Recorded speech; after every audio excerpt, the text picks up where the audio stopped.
संपादित पुस्तक के रूप में सेमिनार के संयोजक डॉक्टर सुबीर घोष द्वारा खंड के संपादक के रूप में प्रकाशित किया गया।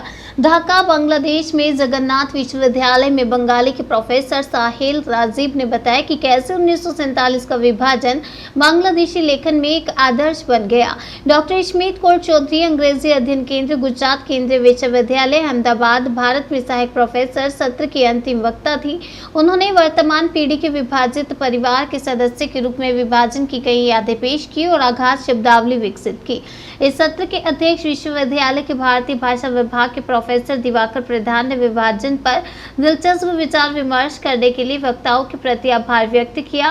वक्ताओं और अध्यक्ष दोनों ने सेमिनार के संयोजक डॉक्टर सुबीर घोष के प्रति आभार व्यक्त किया कि इन्होंने ऐसे विषय पर सेमिनार का आयोजन किया जो ऐतिहासिक, राजनीतिक, सामाजिक, सांस्कृतिक, आर्थिक है, सभी कला के सौंदर्य शास्त्र को बदल देता है।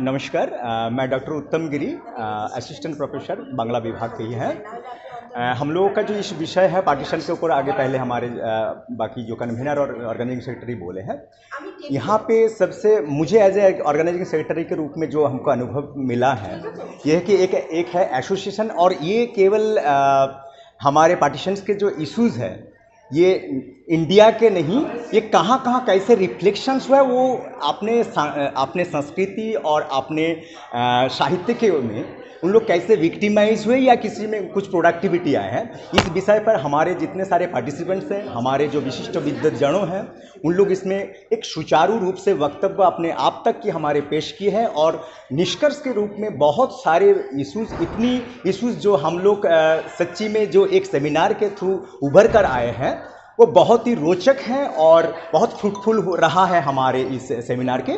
धन्यवाद। हम डॉक्टर श्यामपन चक्रवर्ती बांग्ला विभाग से सरकारी अध्यापक हैं और हम भी ये सेमिनार में सर के साथ भाग ले रहे हैं। एक्चुअली भाग नहीं ले रहे, हम दोनों ऑर्गेनाइजिंग सेक्रेटरी हैं तो साथ में ही सेमिनार कर रहे हैं।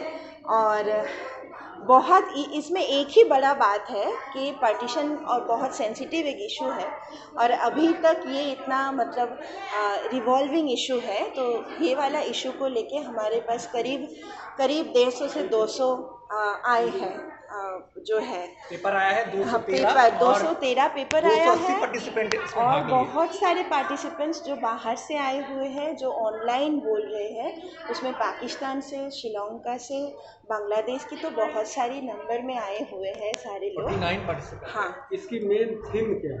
थीम है पार्टीशन 1947 की और उसको लेकर सोसाइटी में और हमारे जो लिटरेचर में इसमें इसका रिफ्लेक्शन क्या है, कैसे ये आलोचित हो रहा है, अभी तक इसको कैसे हम एक जीवित इशू बना के पढ़ रहे हैं और चर्चा पे कर रहे हैं।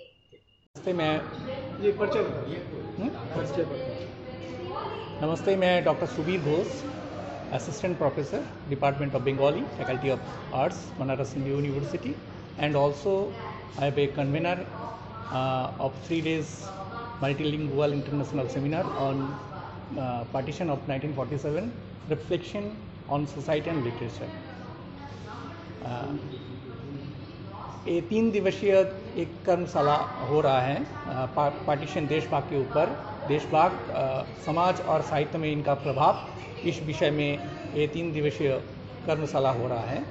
और इसमें इंडिया का ऐसे कोई स्टेट नहीं है जहाँ से पार्टिसिपेंट नहीं आया है।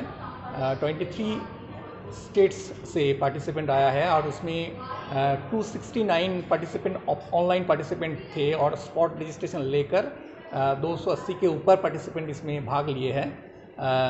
और इसमें इंडिया, बांग्लादेश, पाकिस्तान, यूएसए से पार्टिसिपेंट 4 कंट्री से पार्टिसिपेंट है। सबसे ज़्यादा पार्टिसिपेंट इंडिया से है, इसमें 23 स्टेट से है और बांग्लादेश का 49 पार्टिसिपेंट है।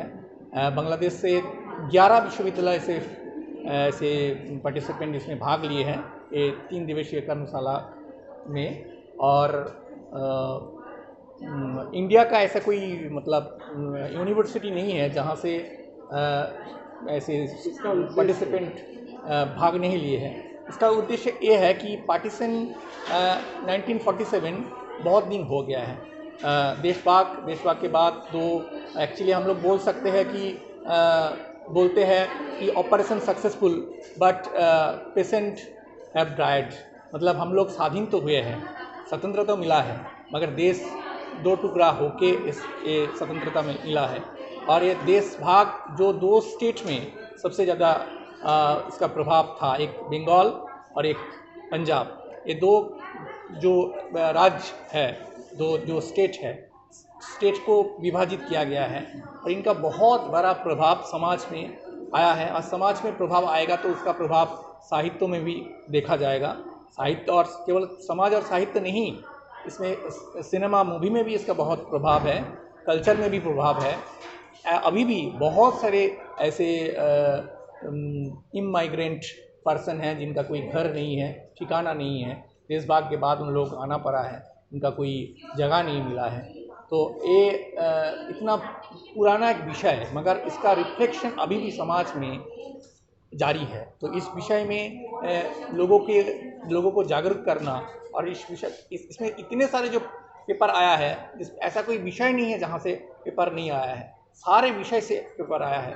लिटरेचर से आया है, लैंग्वेज से आया है, हिस्ट्री से, सोशल साइंस हिस्ट्री से आया है, पॉलिटिकल साइंस से आया है, सोशियोलॉजी से आया है, आर्ट एंड कल्चर से आया है, इंटरनेशनल रिलेशन से आया है।